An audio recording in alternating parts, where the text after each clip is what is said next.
Hi, good morning guys. Myself Minmoy, Certified Personal Trainer. আজ একটা বিশেষ টপিক নিয়ে তোমাদের সাথে আলোচনা করব। সেটা হলো জিমে এসে আমার অনেক ভাই বোন বা সিনিয়র স্যার ম্যাডাম যারাই রয়েছে তারা একটাই কোশ্চেন জিজ্ঞেস করে, মিনময় স্কোয়াটে কতটা বসবো, স্কোয়াটে আমার কতটা বসা উচিত। সো সেটা নিয়ে একটা বলবো।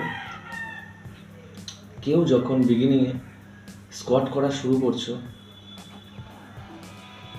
ফার্স্ট অফ অল স্ট্রেট দাঁড়াবে। স্ট্রেট দাঁড়িয়ে তোমার শোল্ডার লেন্থ অনুযায়ী তোমার পায়ের গ্যাপটাকে ক্রিয়েট করবে।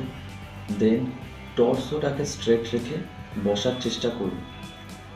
তাতে নি কতটা এগোলো সেটা ম্যাটার করে না।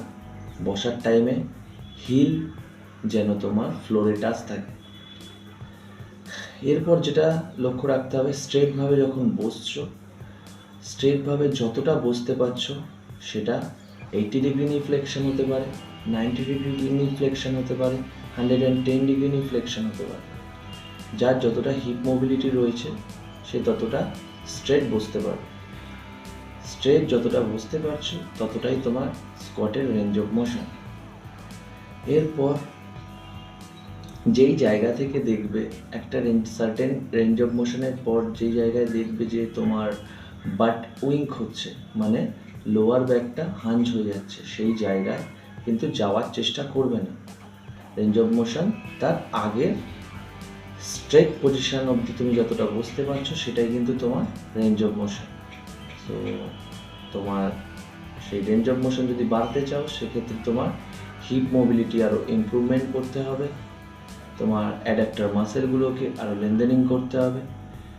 তারপরে গিয়ে তুমি তোমার স্কোয়াট পারফরমেন্স আরও বেটার করতে পারবে। তবে আমি মনে করি একটা নর্মাল স্কোয়াট করার জন্য তার রেঞ্জ অফ মোশন রিফ্লেকশনকে 90 ডিগ্রি থেকে 120 ডিগ্রির মধ্যে রেখে করাটা বেটার। ইনফরমেশনটি ভালো লাগলে অবশ্যই লাইক কমেন্ট শেয়ার করে দিও। Thank you.